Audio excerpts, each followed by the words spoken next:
வணக்கம். நம்ம தமிழக அரசு ஊர் பேரு தெரு பேரெல்லாம் மாத்தின மாதிரி இவங்களுக்கும் புது பேர் வச்சிருக்குது. இதுக்கு மேலிட்டு நம்ம கவர்மெண்ட் வச்ச பேரை வச்சுதான் நம்ம அவங்கள கூப்பிடணும்.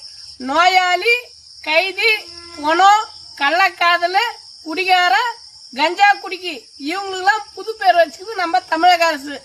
என்னன்னு கேளுங்க. நோயாளி மருத்துவ பிரியர், பொணம் சுடுகாட்டு பிரியர், கைதி சிறை பிரியர், கள்ளக்காதல் பிறர்மனை பிரியர், குடிகாரன் மது பிரியர், கஞ்சா குடிக்கி போதை பிரியர், விக்கு மண்டை மயிறு பிரியர், திமுக அடிமை 200 ரூபாய் பிரியர். இது மாதிரி நம்ம அரசு வச்ச பேரை வச்சு நம்ம அவங்கள கூப்பிடணும். இல்லைன்னா நம்மள கைது பண்ணிடுவாங்க. என்ன பண்றதுங்க? அதே போல நம்ம கூப்பிடுறதுக்கு மேல சரிங்களா? நன்றி.